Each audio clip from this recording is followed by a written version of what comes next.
नमस्कार। आज का विषय है महाभारत के कुछ प्रमुख पात्रों की गलतियों से हमें क्या सीख लेनी चाहिए। पहला पात्र शांतनु। वे शांतनु जिन्होंने अपनी वासना के वशीभूत होकर अपने से आधी उम्र की मत्स्य राजकन्या सत्यवती से विवाह कर लिया, बिना अपने पुत्र देवव्रत यानी भीष्म के भविष्य की परवाह करते हुए। वह उनकी पहली पत्नी गंगा के पुत्र थे। शांतनु सत्यवती के सौंदर्य पर आसक्त होकर उससे विवाह करने को उत्सुक हो गए।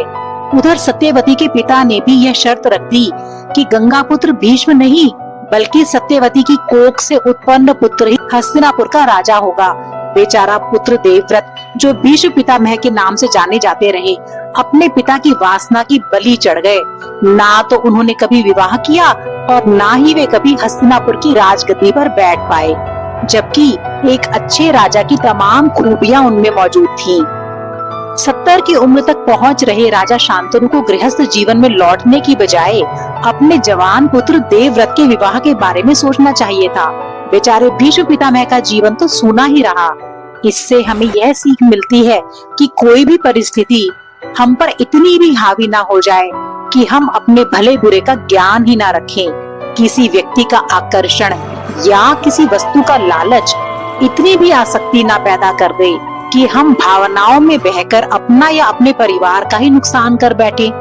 राजा शांतनु के स्वार्थ के कारण उनके पुत्र का जीवन हमेशा के लिए खराब हो गया। अब बात करते हैं दूसरे पात्र की। यदि धृतराष्ट्र पुत्र मोह में न पड़कर दुर्योधन, दुशासन और अन्य पुत्रों के साथ सख्ती और अनुशासन रखते तो उनके पुत्र बिगड़ैल न होते।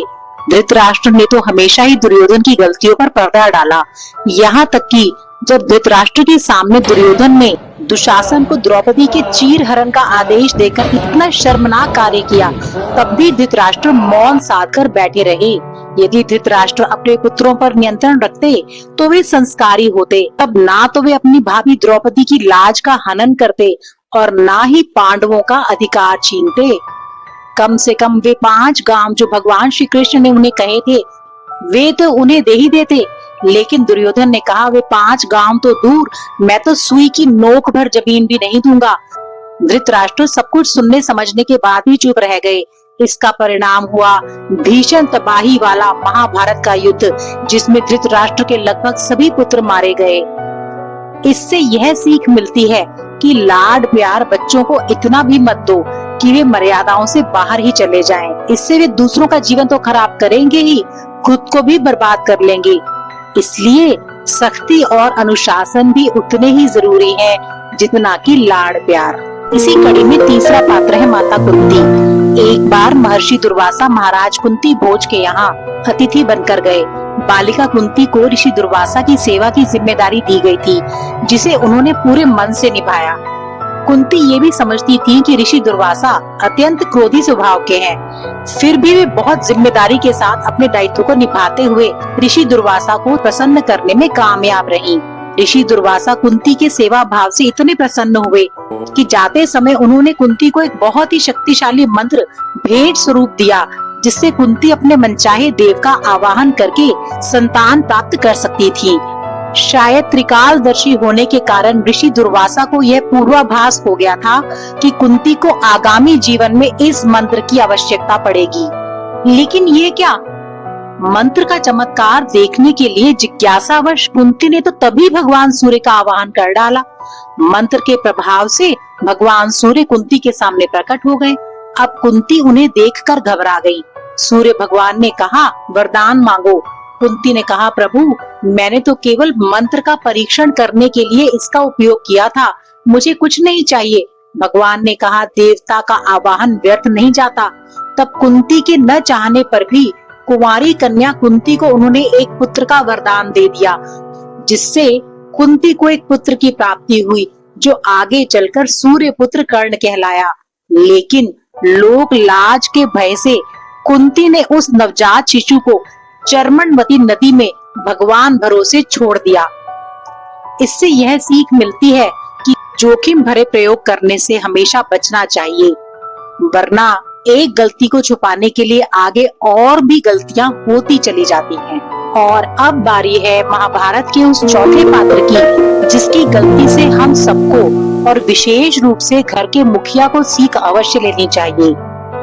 घर का मुखिया सिर्फ परिवार ही नहीं चलाता है, उसके कर्मों पर ही परिवार का भविष्य टिका होता है। मुखिया का एक गलत निर्णय परिस्थितियों को पूरी तरह विपरीत कर सकता है। परिवार का मुखिया पंक्ति में खड़े पहले व्यक्ति की तरह होता है। अगर आप पंक्ति में पहले खड़े हैं तो सावधान हो जाइए, परिवार चलाना भी तो ऐसा ही काम है। मैं बात कर रही हूँ युधिष्ठिर की। युधिष्ठिर परिवार के मुखिया थे, उन्हें धर्मराज भी कहा गया है, जिसका अर्थ है कि वे धर्म का विशेष ज्ञान रखते थे। लेकिन इसके बाद भी उन्होंने एक बहुत बड़ी गलती कर दी, जिसके कारण पांडवों को वनवास जाना पड़ा और तरह तरह के दुख भोगने पड़े। जुआ खेलने की लत सिर्फ युधिष्ठिर को थी। दुर्योधन से जुआ भी उन्होंने अकेले ही खेला, लेकिन परिणाम सबने भुगता। द्रौपदी का चीरहरण हो गया, पांचों भाइयों को वन में जाना पड़ा, राजपाट हाथ से चला गया, सुंदर नगर इंद्रप्रस्थ भी दुर्योधन ने जीत लिया। कर्म तो सिर्फ एक ही गलत हुआ था ना, वो था जुआ। युधिष्ठिर अगर जुआ नहीं खेलते तो शायद इतना अपमानित नहीं होना पड़ता। इससे क्या सीख मिलती है कि यदि आप परिवार के मुखिया हैं तो आपकी जिम्मेदारी सबसे ज्यादा है। निजी आनंद, निजी स्वार्थ के लिए कोई ऐसा काम ना करे जिसका परिणाम पूरे परिवार को भुगतना पड़े। जब भी कोई निर्णय ले तो यह सोच कर ले कि उसका परिणाम आपके पूरे परिवार को भुगतना पड़ सकता है। कभी भी सिर्फ अपने शौक के लिए ही कोई काम ना करें, हमेशा दूरदृष्टि का उपयोग करें। तो ये था आज की इस वीडियो का भाग 1। आपको कैसा लगा कमेंट करके अवश्य बताइएगा। भाग 2 जल्द ही मैं लेकर आऊंगी, उसमें हम 4 अन्य पात्रों की चर्चा करेंगे। वीडियो अच्छी लगी हो तो कमेंट कीजिए, लाइक कीजिए, शेयर कीजिए और चैनल को सब्सक्राइब भी अवश्य कीजिएगा। आप सभी का वीडियो को अंत तक देखने के लिए बहुत बहुत धन्यवाद। आप सभी स्वस्थ रहें और प्रसन्न रहें। जय श्री राम। ओम नमो भगवते वासुदेवाय।